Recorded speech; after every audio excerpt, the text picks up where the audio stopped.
نحمد نصلی علی رسول الکریم اما بعد اعوذ باللہ من الشیطان الرجیم بسم اللہ الرحمن الرحیم علم تر ان اللہ انزل من السماء ماء فاخرجنا به ثمرات مختلفا الوانها ومن الجبال جدد بیض وحمر مختلف الوانها وغرابیب سود ومن الناس والدواب والأنعام مختلف ألوانه كذلك إنما يخشى الله من عباده العلماء إن الله عزيز غفور إن الذين يتلون كتاب الله وأقاموا الصلاة وأنفقوا مما رزقناهم سرا وعلانية يرجون تجارة لن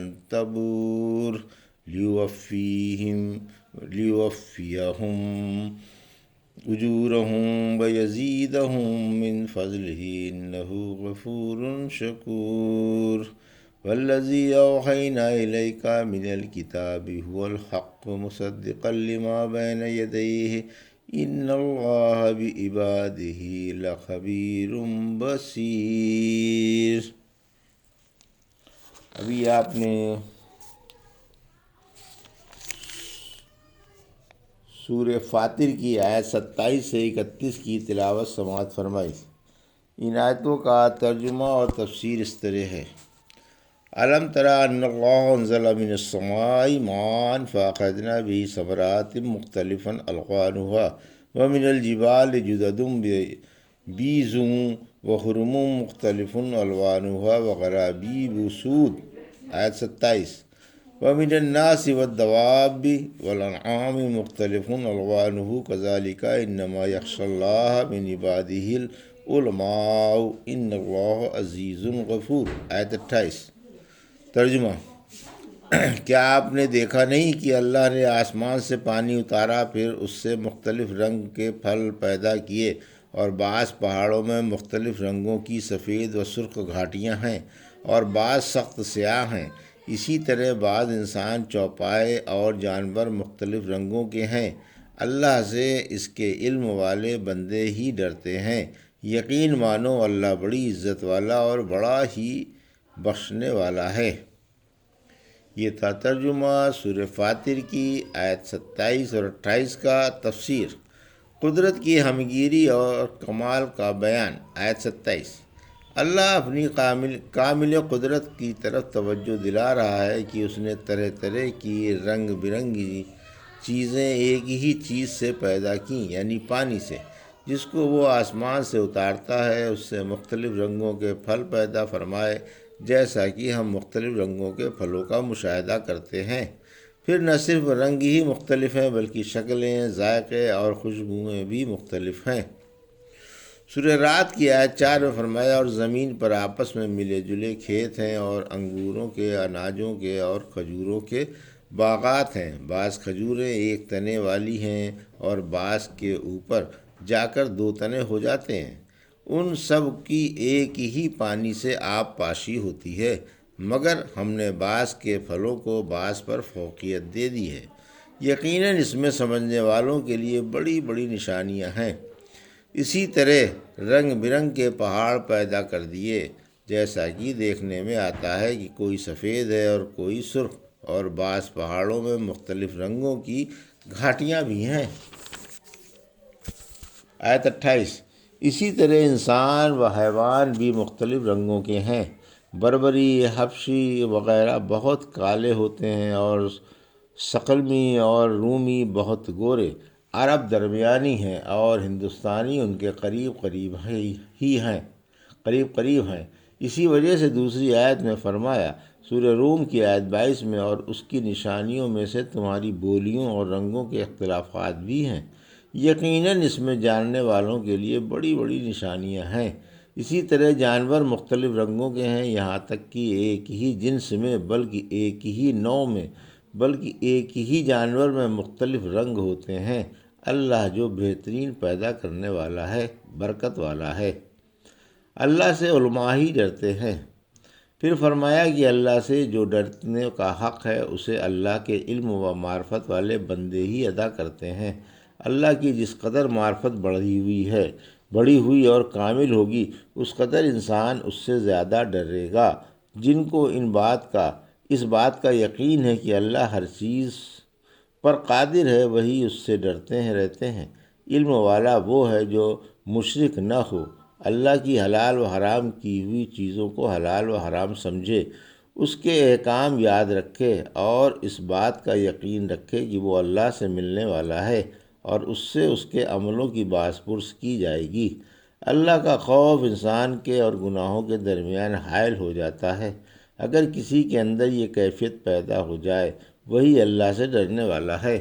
حقیقت میں عالم وہی ہے جو غائبانہ بھی مہربان اللہ سے ڈرتا ہے اور اس کی خلوت اس کی جلوت سے زیادہ ڈر والی ہو، اللہ کی رغبت دلائی ہوئی چیزوں میں رغبت کرتا رہے اور اللہ کو ناراض کرنے والے عملوں سے بچتا رہے۔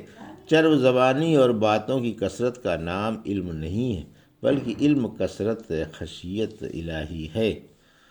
علماء کی تین قسمیں ہیں۔ نمبر 1 عالم باللہ، نمبر 2 عالم بامر اللہ، اور نمبر 3 عالم باللہ و بامر اللہ۔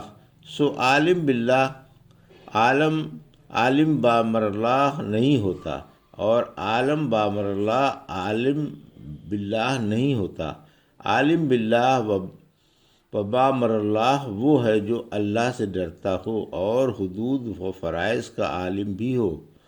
عالم باللہ وہ ہے جو اللہ سے تو ڈرتا ہو مگر حدود و فرائض سے آگاہ نہ ہو، اور عالم بامر اللہ وہ ہے جو حدود و فرائض سے تو آگاہ ہو مگر اس کے دل میں اللہ کا خوف نہ ہو۔ لہٰذا صحیح وہی عالم ہے جو عالم باللہ و بامر اللہ ہے۔ ان الذین یتلون کتاب اللہ واقاموا الصلاۃ وانفقوا مما رزقناہم سرا وعلانیۃ یرجون تجارتا لن تبور، آیت 29۔ لیوفیہم اجورہم ویزیدہم من فضلہ انہ غفور شکور۔ ترجمہ: جو اللہ کی کتاب کی تلاوت کرتے ہیں، نماز قائم رکھتے ہیں اور ہماری دی ہوئی روزی میں سے کھلم کھلا اور چھپ چھپ کر خرچ کرتے ہیں، وہ ایسی تجارت کے خواہش مند ہیں جو کبھی سست نہیں پڑے گی، تاکہ اللہ انہیں ان کے پورے اجر دے اور اپنے فضل سے زیادہ بھی دے۔ واقعی وہ بڑا ہی بخشنے والا اور بڑا ہی قدردان ہے۔ یہ تھا ترجمہ آیت 29 اور 30 کا۔ تفسیر آیت 29: آخرت کی تجارت کرنے والے مسلمان۔ آیت 29: آخرت کی تجارت کرنے والے مسلمانوں کا بیان ہے جو ایمان لا کر احکام پر عمل کرتے ہیں، قرآن کی تلاوت میں اور نماز روزے میں مصروف رہتے ہیں اور اللہ کی عطا کردہ روزیوں میں سے ظاہر و باطن ہر حال میں خرچ کرتے رہتے ہیں۔ ایسے لوگ ایسے کاروبار میں لگے ہوئے ہیں جو ہمیشہ گرم رہتا ہے، کبھی مندہ نہیں ہو پڑتا، یعنی اللہ سے ثواب کے منتظر رہتے ہیں جس کا ملنا یقینی ہے۔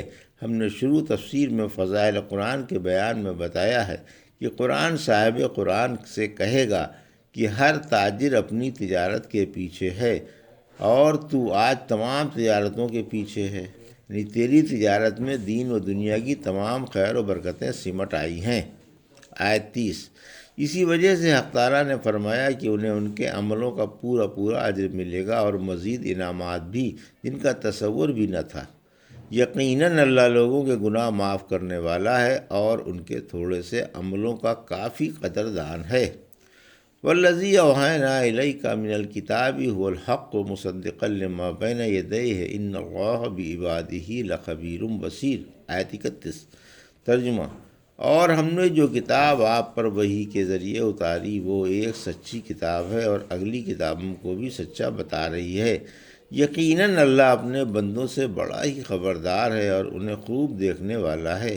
یہ تھا ترجمہ آیت 31 کا۔ تفسیر آیت 31: قرآن اللہ کی سچی کتاب ہے، یعنی اے محبوب نبی، ہم نے جو آپ پر یہ قرآن اتارا ہے ہے یہ ایک سچی کتاب ہے اور اگلی تمام کتابوں کی تصدیق بھی کرتا ہے، جیسا کہ اگلی کتابوں نے اس کی تصدیق کی اور اس کی عظمت کی طرف توجہ دلائی اور بتایا کہ یہ رب العالمین کی طرف سے اتارا ہوا ہے۔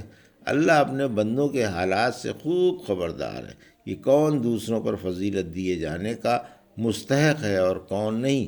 اسی وجہ سے اس نے نبیوں اور رسولوں کو تمام انسانوں پر اور بعض نبی کو بعض پر فضیلت عطا فرمائی اور بعض کے درجے بلند فرمائے، اور محمد رسول اللہ صلی اللہ علیہ وسلم کا مرتبہ سب سے اونچا رکھا۔ تمام نبیوں پر اللہ کا درود و سلام ہو، آمین۔